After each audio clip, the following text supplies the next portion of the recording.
اور آگ کی مخالفت کا سور اس بلند آہنگی سے پھونکا کہ اتنی طویل مدت کے بعد اس زمانے میں بھی بہت سے تعلیم یافتہ حضرات جو واقعات کی حقیقت تک پہنچنے کی کوشش نہیں کرتے ان غلط بیانیوں اور فریب کاریوں سے متاثر نظر آتے ہیں۔ اس لیے مناسب معلوم ہوتا ہے کہ اس موقع پر تمام اعتراضات کو قلم بند کر کے اصل واقعات کو بے نقاب کر دیا جائے۔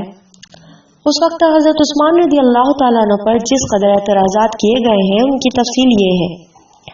نمبر 1، کبار صحابہ مثلاً حضرت ابو موسیٰ اشعری رضی اللہ تعالیٰ عنہ، مغیرہ بن شعبہ رضی اللہ تعالیٰ عنہ، عمرو بن عاص رضی اللہ تعالیٰ عنہ، عمار بن یاسر رضی اللہ تعالیٰ عنہ، عبداللہ بن مسعود رضی اللہ تعالیٰ عنہ اور عبد الرحمن بن ارقم رضی اللہ تعالیٰ عنہ کو معزول کر کے خاص اپنے کنبے کے نااہل اور نا تجربہ کار افراد کو مامور کیا۔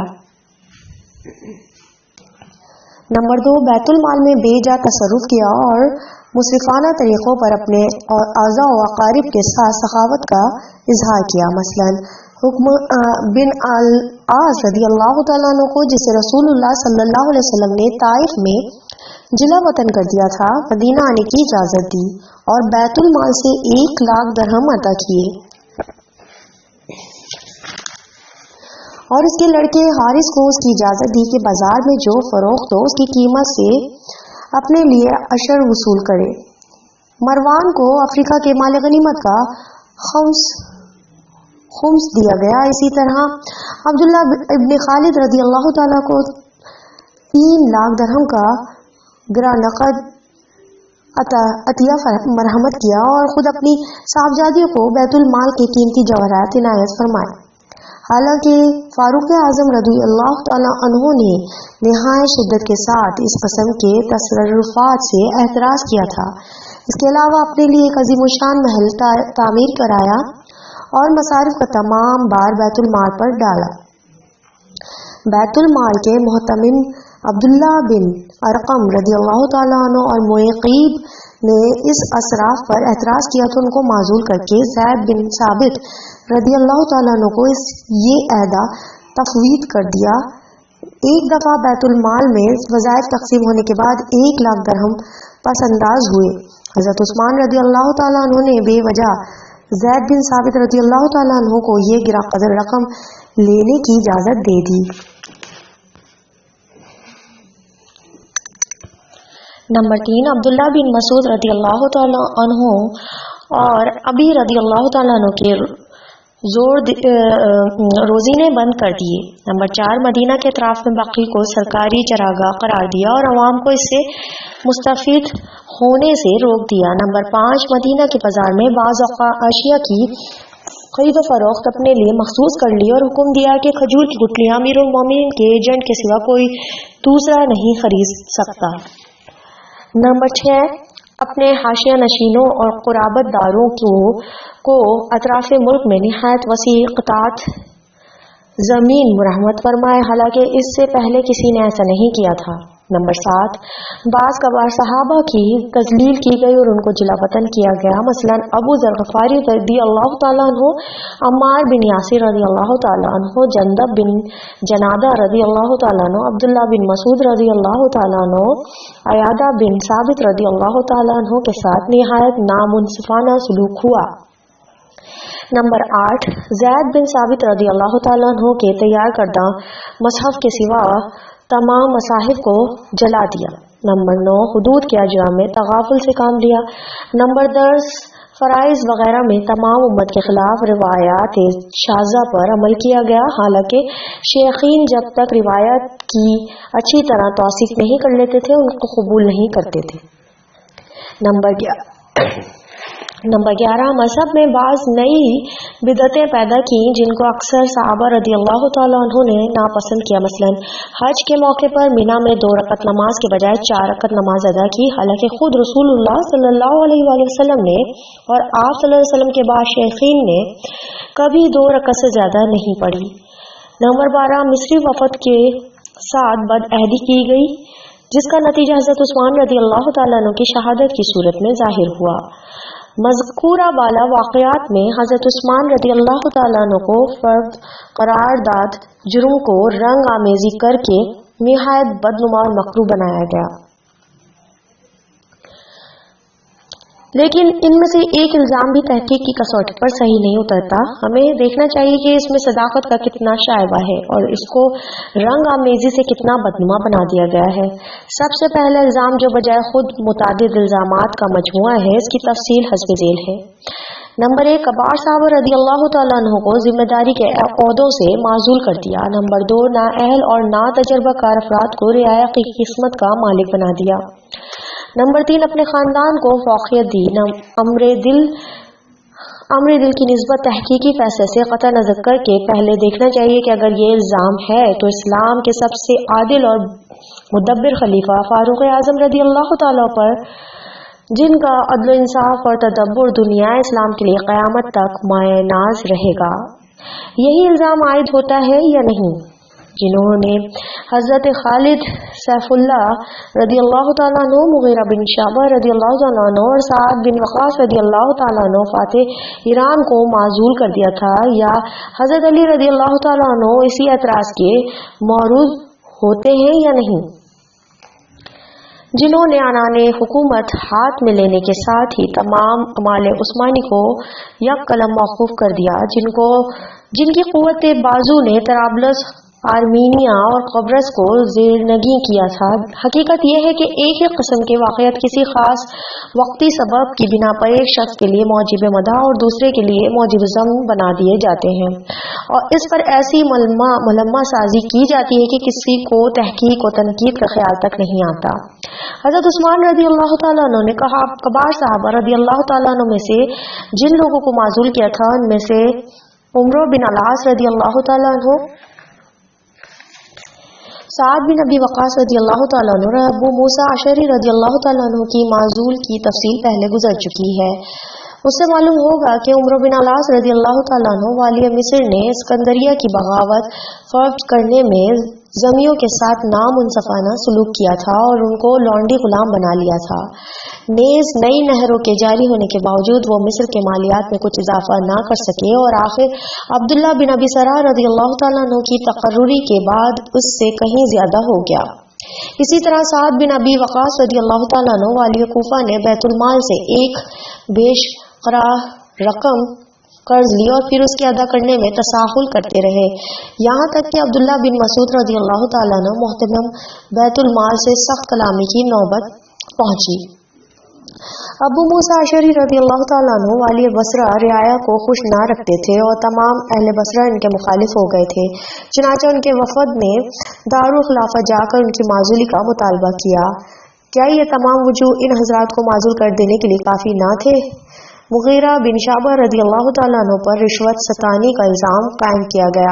اگرچہ یہ سراسر بہتان تھا، لیکن حضرت عثمان رضی اللہ تعالیٰ عنہ نے ان کو اس لیے معزول کر دیا کہ حضرت عمر رضی اللہ تعالیٰ عنہ نے ان کی جگہ سعد بن ابی وقاص رضی اللہ تعالیٰ عنہ کی تقرری کی وصیت کی تھی.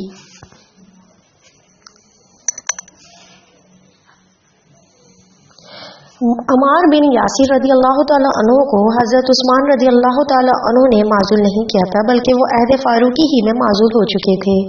البتہ عبداللہ بن مسعود رضی اللہ تعالیٰ عنہ کی معزولی بے وجہ تھی، لیکن لوگوں نے حضرت عثمان رضی اللہ تعالیٰ عنہ کو ان کی طرف سے اس قدر بدگمان کر دیا تھا کہ ان کو معزول کر دینا ناگزیر ہو گیا. رہا بیت المال کے محتمم عبداللہ بن ارقم رضی اللہ تعالیٰ عنہ اور معقب کی سبوک دوشی، تو اس کے متعلق خود حضرت عثمان رضی اللہ تعالیٰ عنہ کا بیان موجود ہے جو انہوں نے ان دونوں بزرگوں کی معزولی کے سلسلے میں ایک جلسہ عام میں دیا تھا. ترجمہ: صاحبوں، عبداللہ بن ارقم ابو بکر رضی اللہ تعالیٰ عنہ اور عمر رضی اللہ تعالیٰ عنہ کے زمانے سے اس وقت تک آپ کی تقسیم وظائف کی خدمت انجام دیتے رہے، لیکن اب بوڑھے اور ضعیف ہو چکے ہیں، اس لیے اس خدمت کو زید بن ثابت رضی اللہ تعالیٰ عنہ کے سپرد کر دیا ہے. ظاہر ہے کہ مال کی نگرانی کا کام جس قدر اہم اور مشکل ہے، اس لحاظ سے اگر حضرت عثمان رضی اللہ تعالیٰ عنہ نے ان دونوں کو جو ضعف اور پیری کے باعث اپنی خدمات کو بحسن وجود انجام نہیں دے سکتے تھے، سبکدوش کر دیا اور اس عہدے پر زید بن ثابت رضی اللہ تعالیٰ عنہ کو جو پڑھنے لکھنے اور حساب و کتاب میں خاص طور سے ممتاز تھے مامور کیا، تو کون سی خطا کی؟ امر دوم کی نسبت غور کرنا چاہیے کہ نااہل اور ناتجربہ کار افراد کی تقرری کا الزام کہاں تک درست ہے۔ اس میں شک نہیں کہ ولید بن عقبہ رضی اللہ تعالیٰ عنہ، سعید بن العاص رضی اللہ تعالیٰ عنہ، عبداللہ بن ابی سرا رضی اللہ تعالیٰ عنہ اور عبداللہ بن عامر رضی اللہ تعالیٰ عنہ اگرچہ صحابہ کرام اور فاروقی اعمال کی طرح زہد و اتقاء کے مالک نہ تھے، تاہم ان کے انتظامی کارنامے اور عظیم الشان فتوحات کسی طرح ان کو نااہل اور ناتجربہ کار نہیں ثابت کرتے۔ ولید بن عقبہ رضی اللہ تعالیٰ عنہ حضرت عمر رضی اللہ تعالیٰ عنہ کے زمانے میں جزیرہ کے عامل رہ چکے تھے۔ سعید بن العاص رضی اللہ تعالیٰ عنہ نے تبرستان اور ارمینیا فتح کیا۔ عبداللہ بن ابی سرا رضی اللہ تعالیٰ عنہ نے طرابلس اور قبرص کو زیر نگین کیا۔ کیا ان کی یہ فتوحات ان کی ناتجربہ کاری کا ثبوت ہے؟ عبداللہ بن عامر والی بصرہ البتہ ایک کم سن نوجوان تھے، لیکن فطری لیاقت کو عمر کی کمی زیادتی سے کوئی تعلق نہیں۔ فتوحات کے سلسلے میں اوپر گزر چکا ہے کہ اسی نوجوان نے کابل، ہرات، سجستان اور نیشا پور کو اسلام کے زیر نگین کیا تھا۔ غرض نااہل اور ناتجربہ کار اعمال کے تقرر کا الزام سراسر خلاف واقعہ ہے۔ البتہ امر سوم یعنی اپنے خاندان کے لوگوں کو ذمہ داری کے عہدوں پر مامور کرنے کا الزام ایک حد تک قابل غور ہے۔ اس میں شک نہیں کہ شیخین رضی اللہ تعالیٰ عنہ اس بارے میں نہایت محتاط تھے اور ہر ایک شک و شبہ کے موقع سے بچتے تھے۔ یہی وجہ ہے کہ وہ خلافت کے معاملات میں اپنے اعضاء و اقارب کے لیے ہمیشہ کوحتہ دست رہے۔ لیکن حضرت عثمان رضی اللہ تعالیٰ عنہ ایک سادہ طبع اور نیک نفیس بزرگ تھے۔ مزاج میں اتنی پیش بینی نہ تھی، نیز اپنے اختیارات سے اپنے قرابت مندوں کو فائدہ پہنچانا صلہ رحم جانتے تھے۔ ایک دفعہ جب لوگوں نے اس طرز عمل کی اعلانیہ شکایتیں کی تو حضرت عثمان رضی اللہ تعالیٰ عنہ نے صحابہ رضی اللہ تعالیٰ عنہ کو جمع کیا اور خدا کا واسطہ دے کر پوچھا کہ رسول اللہ صلی اللہ علیہ وسلم کو تمام عرب پر ترجیح نہیں دیتے تھے، اور کیا قریش میں بنو ہاشم کا سب سے زیادہ خیال نہیں رکھتے تھے؟ لوگ خاموش رہے تو ارشاد فرمایا کہ اگر میرے ہاتھ میں جنت کی کنجی ہوتی تو تمام بنو امیہ کو اس میں بھر دیتا۔ بہرکیف یہ امام وقت کی ایک اجتہادی رائے تھی۔ ممکن ہے کہ عام لوگ اس سے متفق نہ ہوں، لیکن اس سے حضرت عثمان رضی اللہ تعالیٰ عنہ کے فضل و کمال کا دامن داغدار نہیں ہو سکتا۔ دوسرا الزام بیت المال میں مصرفانہ تصرف کا ہے، لیکن ثبوت میں جن واقعات کو پیش کیا گیا ہے وہ یا تو سرتابہ غلط ہیں یا رنگ آمیزی کر کے ان کی صورت بدل دی گئی ہے۔ ہم تفصیل کے ساتھ ہر ایک واقعے کو اس کی اصلی صورت میں دکھاتے ہیں، جس سے اندازہ ہوگا کہ مفسرین نے جس طرح واقعات کی صورت کو مسخ کر کے حضرت عثمان رضی اللہ تعالیٰ عنہ کو بدنام کرنے کی کوشش کی تھی۔ اس سلسلے میں سب سے اول ہم کو یہ دیکھنا چاہیے کہ ذاتی طور پر حضرت عثمان رضی اللہ تعالیٰ عنہ کی مالی حالت کیسی تھی، تاکہ یہ اندازہ ہو سکے کہ وہ اپنی ذاتی دولت سے اس قسم کی فیاضی اور جود و کرم پر قادر تھے یا نہیں۔ یہ مسلمہ تاریخی واقعہ ہے جس سے کسی کو انکار نہیں کہ حضرت عثمان رضی اللہ تعالیٰ عنہ صحابہ کرام رضی اللہ تعالیٰ عنہ میں سب سے زیادہ دولت مند اور متمول تھے۔ ان کی دولت کا اندازہ اس سے ہو سکتا ہے کہ ہزارہا روپے بیروما کی خریداری پر صرف کیے، ایک بیشقرار رقم سے مسجد نبوی صلی اللہ علیہ وآلہ وسلم کی توسیع کی اور لاکھوں روپوں سے حبش عسرت کو آراستہ کیا۔ اب سوال یہ ہے کہ رائے خدا میں جس کے جود و سخا کا یہ حال ہو، وہ اپنی دولت سے ذوالقربہ کے ساتھ کچھ صلہ رحمی نہیں کر سکتا تھا؟ اس کے متعلق ایک موقع پر خود حضرت عثمان رضی اللہ تعالی عنہ نے یہ تقریر فرمائی تھی، جس سے اس الزام کی حقیقت پورے طور سے واضح ہو جاتی ہے۔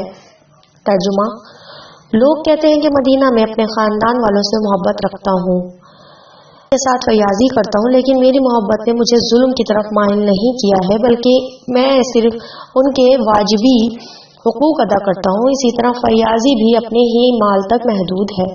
مسلمانوں کا مال نہ میں اپنے لیے حلال سمجھتا ہوں، نہ کسی دوسرے کے لیے۔ میں رسول اللہ صلی اللہ علیہ وسلم اور ابو بکر رضی اللہ تعالیٰ عنہ اور عمر رضی اللہ تعالیٰ عنہ کے عہد میں بھی اپنے مال سے گراں قدر عطیے دیا کرتا تھا، حالانکہ میں اس زمانے میں بخیل و حریص تھا، اور اب جبکہ میں اپنی خاندانی عمر کو پہنچ چکا ہوں، زندگی ختم ہو چکی ہے اور اپنا تمام سرمایہ اپنے اہل و عیال کے سپرد کر دیا ہے، تو ملحدین ایسی باتیں مشہور کرتے ہیں۔ خدا کی قسم، میں نے کسی شہر پر خراج کا کوئی بار ایسا نہیں ڈالا ہے کہ اس قسم کا الزام دینا جائز ہو، اور جو کچھ وصول ہوا اور انہی لوگوں کے رفع و بہبود پر صرف ہوا۔ میرے پاس صرف خمس آتا ہے اور اس میں سے بھی میرے لیے کچھ لینا جائز نہیں۔ مسلمانوں نے اس کو میرے مشورے کے بغیر مستحقین میں صرف کیا۔ خدا کے مال میں ایک پیسے کا تصرف نہیں کیا جاتا، میں اس سے کچھ نہیں لیتا ہوں، یہاں تک کہ کھاتا بھی ہوں تو میں اپنے مال ہی سے۔ مذکورہ بالا تصریحات کے بعد اب ہم کو ان واقعات کی طرف رجوع کرنا چاہیے جن کی بنا پر ذوالنورین رضی اللہ تعالیٰ عنہ کی تابش اجزیہ کو غبار آلود کہا جاتا ہے۔ اس میں شک نہیں کہ حکم کو رسول اللہ صلی اللہ علیہ وسلم نے طائف کو جلا وطن کر دیا تھا، لیکن آخر عہد میں حضرت عثمان رضی اللہ تعالیٰ عنہ کی سفارش سے مدینہ آنے کی اجازت دے دی تھی۔ چونکہ شیخین رضی اللہ تعالیٰ عنہ کو ذاتی طور پر رسول اللہ صلی اللہ علیہ وسلم کی منظوری کا علم نہیں تھا، اس لیے انہوں نے مدینہ آنے کی اجازت نہیں دی۔ حضرت عثمان رضی اللہ تعالیٰ عنہ نے عنان خلافت ہاتھ میں لی تو اپنے ذاتی علم کی بنا پر ان کو مدینہ بلا لیا اور ان کے لڑکے مروان سے اپنی ایک صاحبزادی کا نکاح کر دیا، اور صلہ رحم کے طور پہ جیب خاص سے حکم کو 1,00,000 درہم عطا فرمائے، نیز مروان کو جہیز میں 1,00,000 درہم کا عطیہ مرحمت کیا۔ یہ ہے اصل واقعہ جس کو مفسرین نے رنگ آمیزی کر کے کچھ سے کچھ کر دیا۔ طرابلس کے مال غنیمت سے مروان کا خمس دلانے کا واقعہ سراسر بہتان ہے۔ اس کی صحیح کیفیت یہ ہے کہ مروان نے اس کو خرید لیا تھا۔ چنانچہ مورخ ابن خلدون لکھتا ہے، ترجمہ: ابن زبیر نے فتح کا مزدہ اور 5واں حصہ دارالخلافہ روانہ کیا، جس کو 5,00,000 دینار پر مروان نے خرید لیا، اور بعض لوگ یہ کہتے ہیں کہ مروان کو دے دیا گیا۔ صحیح نہیں ہے، بلکہ پہلے مارکے کے مال غنیمت کے خمس کا خمس ابن ابی سرا کو دے دیا تھا۔ اب یہ اعتراض رہ جاتا ہے کہ کسی غزوے کے مال غنیمت کا کوئی حصہ ابن ابی سرا کو دینے کا کیا واقعہ تھا، لیکن یہ واقعہ یہ ہے کہ طرابلس کی جنگ کے قبل حضرت عثمان رضی اللہ تعالیٰ عنہ نے ابن ابی سرا سے وعدہ کیا تھا کہ اگر تم اس مارکے میں کامیاب ہوئے تو مال غنیمت کے 5ویں حصے کا 5واں حصہ تم کو دے دیا جائے گا۔ چنانچہ فتح کے بعد حسب وعدہ ان کو دے دیا۔ اس سے عام مسلمانوں کو شکایت پیدا ہوئی اور انہوں نے حضرت عثمان رضی اللہ تعالیٰ عنہ سے اس کا اظہار کیا تو انہوں نے اس کو واپس لے لیا۔ طبری کے یہ الفاظ ہیں، ترجمہ: حضرت عثمان رضی اللہ تعالیٰ عنہ نے کہا کہ اگر تم لوگ اس پر راضی ہو تو ان کا ہو چکا، اور تمہاری مرضی کے خلاف ہے تو واپس ہے۔ لوگوں نے کہا ہم راضی نہیں ہیں، فرمایا واپس ہے، اور عبداللہ کو واپس کرنے کا حکم لکھ دیا۔ عبداللہ بن خالد رضی اللہ تعالیٰ عنہ کو 3,00,000 کا عطیہ مرحمت فرمایا گیا، لیکن اس کی نسبت خود حضرت عثمان رضی اللہ تعالیٰ عنہ نے مصری متارسدین سے فرمایا تھا کہ میں نے بیت المال سے یہ رقم بطور قرض لی ہے۔ حارث بن حکم کو مدینہ کے بازار سے عشر وصول کرنے کا اختیار دینا بالکل بے بنیاد ہے۔ اسی طرح اپنی صاحبزادیوں کو ہیرے جواہرات دینے کا جو قصہ صرف ابن اسحاق نے ابو موسیٰ اشعری رضی اللہ تعالیٰ عنہ سے روایت کیا ہے، اور چونکہ درمیانی راوی مجہول ہے اس لیے قابل استناد نہیں۔ بیت المال کے صرف سے اپنے لیے محل تعمیر کرنے کا قصہ محض کذب صریح ہے، اور جو فیاض طبع اپنے ابر کرم سے دوسروں کو سیراب کرتا ہو اور جو اپنا مقررہ وظیفہ بیت المال سے لینا پسند نہ کرتا ہو، وہ اپنے لیے عام مسلمانوں کا شرمندہ احسان ہونا کس طرح گوارا کرتا؟ زید بن ثابت رضی اللہ تعالیٰ عنہ محتمم بیت المال کو 1,00,000 درہم دینے کی روایت بالکل بے بنیاد ہے۔ اصلی واقعہ یہ ہے کہ ایک دفعہ بیت المال میں اخراجات کے بعد ایک معقول رقم واپس انداز ہوئی۔ حضرت عثمان رضی اللہ تعالیٰ عنہ نے زید بن ثابت رضی اللہ تعالیٰ عنہ کو حکم دیا کہ اس کو کسی رفع عام کے کام پر صرف کر دیں، چنانچہ انہوں نے اس کو مسجد کی توسیع اور تعمیر میں صرف کر دیا۔ انشاءاللہ اس کا تفصیلی بیان تعمیرات کے سلسلے میں آئے گا۔ نمبر 3، حضرت عبداللہ بن مسعود رضی اللہ تعالیٰ عنہ اور حضرت ابی رضی اللہ تعالیٰ عنہ کے وظائف کا بند کرنا کوئی قابل اعتراض بات نہیں۔ امام وقت کو سیاسی وجوہ کی بنا پر اس قسم کے اختیارات حاصل ہیں۔ حضرت عثمان رضی اللہ تعالیٰ عنہ کو ان دونوں بزرگوں کی طرف سے کچھ غلط فہمی پیدا ہو گئی تھی، اس لیے انہوں نے کچھ دنوں کے لیے وظیفہ روک دیا تھا۔ چنانچہ جب حضرت عبداللہ بن مسعود رضی اللہ تعالیٰ عنہ نے وفات پائی تو غایت انصاف سے کام لے کر جس قدر وظیفہ بیت المال کے ذمہ باقی تھا، جس کی مقدار تخمیناً 20-25 ہزار تھی، ان کے ورثاء کے حوالے کر دیا۔ پارٹ 17 یہاں پر اختتام پذیر ہوتا ہے۔ کتاب خلفائے راشدین کا بقیہ حصہ پارٹ 18 پر سماعت فرمائیے۔ شکریہ۔